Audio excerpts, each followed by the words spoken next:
Alors on va démarrer cet échange ce matin par quelques chiffres. Je vais demander à Geoffrey Lefebvre, chef de mission enquête, données et études à l'Institut national de la jeunesse et de l'éducation populaire, de planter un petit peu le décor en matière de données sur les pratiquants.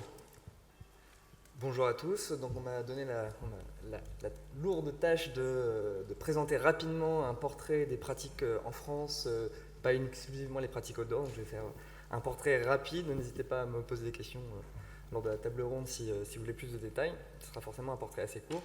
Alors j'ai commencé, puisqu'on m'a demandé un peu des données en évolution, par parler de ce qu'on est capable de mesurer en évolution, c'est la pratique licenciée. Donc un constat, c'est que globalement la pratique licenciée continue de progresser à un rythme modéré mais quand même. Aujourd'hui, on a plus de 18 millions de licences et d'autres titres de participation qui ont été délivrés encore l'année dernière. Mais je ne vous cache pas que malgré ce constat général masque des situations assez variables d'une fédération à l'autre. Vous avez tous en tête des fédérations qui sont en certaines difficultés. Et cette hausse du nombre de licences et d'autres titres de participation est surtout est en partie portée par aujourd'hui des autres types de participation qui sont délivrés et qui peut, sur certaines fédérations, permettre d'accroître encore le rayonnement des fédérations, mais malgré tout ne permet pas de développer la pratique licenciée autant qu'on voudrait le faire aujourd'hui. Alors si on le ramène à la population, on a encore une croissance des licences délivrées par habitant. Donc aujourd'hui, on est à peu près à 30 licences pour 100 habitants, on est un peu en dessous, à 28. Et c'est en progression régulière depuis les années 2000 avec une pente assez continue.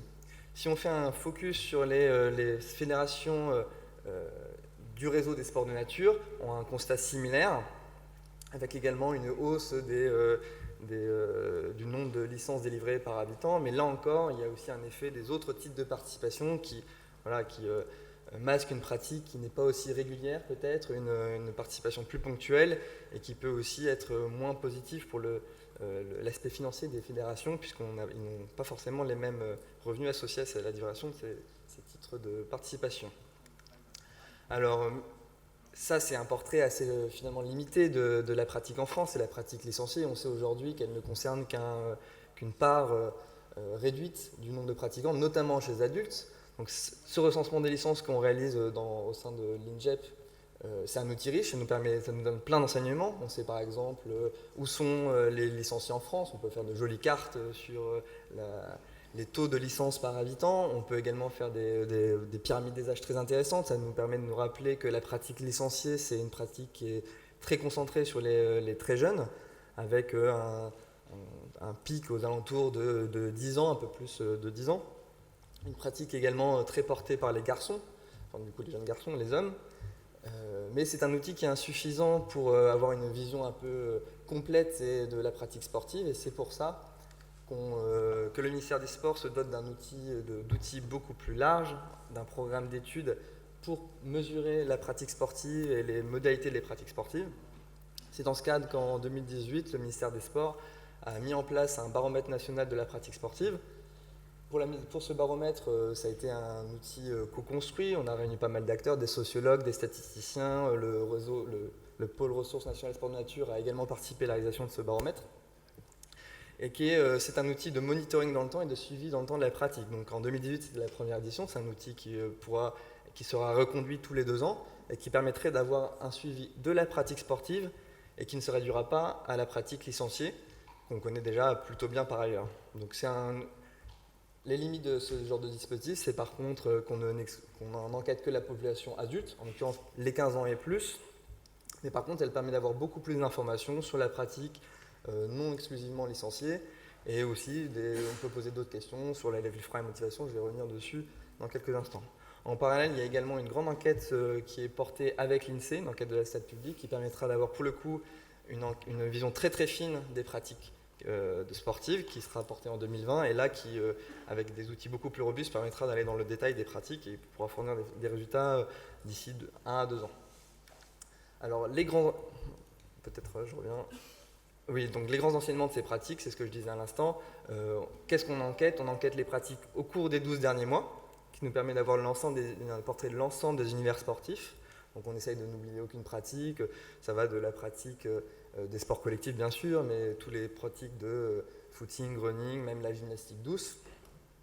On a une interrogation qui est détaillée, ça nous permet d'avoir des informations sur la fréquence, le cadre, les lieux de pratique, les freins et les motivations à la pratique ou à la non-pratique, et croiser tout ça avec le profil sociodémographique des personnes interrogées, et d'avoir enfin quel est le portrait du pratiquant, et donc ainsi connaître les pratiquants et leur modalité de pratique. Alors les principaux résultats, 66% de pratiquants sportifs au cours des 12 derniers mois en 2018, soit un peu plus de 36 millions de pratiquants au sein des 15 ans et plus.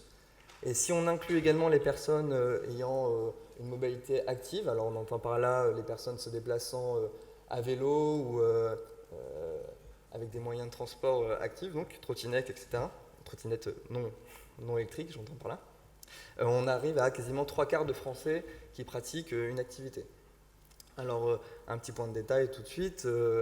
Cette définition, bien sûr, elle est conventionnelle, elle masque des disparités. On a au sein de ces pratiquants, au moins une fois au cours de l'année, des intensités, des niveaux de pratique qui sont très variables. Donc ça, c'est un premier résultat agrégé. Mais bien sûr, ça masque des choix aussi de définition. L'idée ici, c'est pas de détailler le taux de pratique en lui-même, c'est plus d'aller voir, creuser ensuite derrière quel est le profil de ces gens qui ont déclaré une activité sportive. Un premier zoom sur la pratique régulière. On a à peu près 52% de Français qui pratiquent régulièrement un sport. Alors par pratique régulière, on entend au moins une fois par semaine, donc avec notre définition, dont 38% qui pratiquent plus de 2 fois par semaine et 14% une fois par semaine.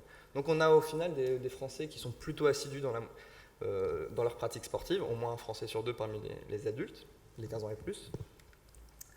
Et on a encore, ça c'est un grand fait que tout le monde a en tête, on a toujours un peu plus de pratiques chez les hommes que chez les femmes, 63% de pratiquants au sens d'une fois au moins dans l'année chez les femmes, contre 69% chez les hommes. Et ce qu'on mesure, mais ça tout le monde l'a en tête, c'est des pratiques qui sont encore aujourd'hui très différenciées, avec des pratiques très féminines. Forme et gymnastique, on a 28% de pratiques chez les femmes contre 15% chez les hommes, alors que les sports collectifs, 6% chez les hommes, 16% chez les femmes. L'inverse, pardon, excusez-moi. 6% chez les femmes et 16% chez les hommes.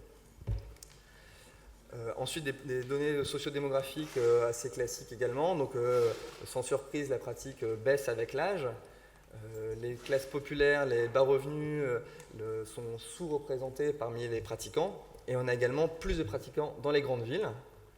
Mais pratiquants dans les grandes villes ne veut pas dire qu'on n'aime pas les pratiques outdoor, j'y reviendrai. Si on fait un focus sur les grands univers qui sont déclarés, l'univers de la course et de la marche, et l'univers qui de très loin arrive en tête des univers les plus déclarés, avec derrière les activités de la forme et la gymnastique, comme j'ai dit tout à l'heure, qui étaient principalement féminines, ensuite des univers assez sport aquatique, sport de cycle, sport de raquette, les sports collectifs, finalement les sports les sports plus conventionnels, plus médiatisés, ne sont pas forcément les sports les plus privilégiés parmi la population adulte. On a au contraire une pratique qui est plus orientée vers la pratique autonome. Premier constat, donc je disais, on a plutôt des urbains parmi les pratiquants, mais ils ont une préférence pour les sports de plein air. C'est 47% des pratiquants qui ont une pratique outdoor, dont 36% en milieu naturel, 11% en plein air mais en ville. Alors ce constat, en fait, il est très dépendant des pratiques qui sont choisies par les Français. Donc on a en tête, quand on fait un zoom par activité, effectivement, la pratique de la randonnée, c'est quasi exclusivement en milieu naturel, de même que pour le VTT, le vélo, etc. Alors qu'à l'inverse, les pratiques beaucoup plus organisées comme le fitness, c'est dans une installation sportive. On a à noter aussi le développement de la pratique à la maison, qui aujourd'hui se développe notamment grâce dans les activités de la gymnastique, avec des applications ou pour la gymnastique douce, etc. Donc cette pratique en plein air, elle va de pair avec une pratique autonome. On retrouve les mêmes activités. La pratique autonome, ça se retrouve pour tout ce qui est randonnée, VTT, footing, jogging.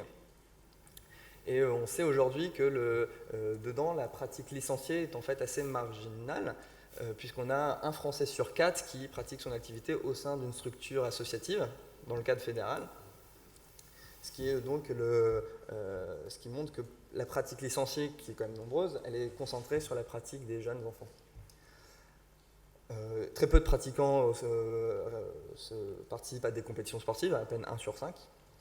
Et c'est une pratique qui est plutôt modérée, puisque seulement 12% des pratiquants réguliers déclarent pratiquer leur activité principale de façon intense.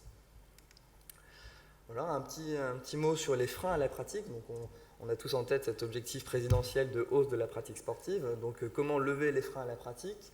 Alors c'est toujours des questions qui sont complexes à poser, puisque ça dépend beaucoup des modalités qu'on soumet à la réflexion des personnes interrogées. C'est quelque chose qui a été discuté longuement en comité scientifique. Parmi les non-pratiquants, ce qui ressort en premier lieu, c'est n'aiment pas le sport. Des problèmes de santé également. Et se distingue nettement des freins pointés du doigt par les personnes déjà pratiquantes, qui, elles, nous citent plus fréquemment des contraintes familiales ou professionnelles, ou le coût. Mais donc, si on veut cibler les non-pratiquants pour les amener à la pratique, c'est lever les problèmes de santé, leur proposer des activités qui soient adaptées à leurs conditions, ou lever peut-être des freins sur la représentation que les Français se font du sport, en tout cas les non-pratiquants se font du sport. C'est des pistes à creuser à laquelle on doit réfléchir tous ensemble. Et dernier point sur les ressorts de la pratique sportive. Donc ça a été déjà rappelé précédemment. Aujourd'hui, ce qui attire les Français vers la pratique sportive sont la santé, la détente, l'amusement. On est sur une pratique autonome, libre, assez portée vers le bien-être. Mais je pointe votre attention, puisque c'est un peu le thème de la journée, avant de passer un zoom sur les pratiques outdoor, c'est le contact avec la nature qui quand même rassemble 20% des pratiquants. Et c'est la 5e motivation pointée du doigt par les Français pratiquants. Voilà, je vous remercie pour votre attention et je laisse la parole à Brice Lefebvre. Merci beaucoup, on peut l'applaudir.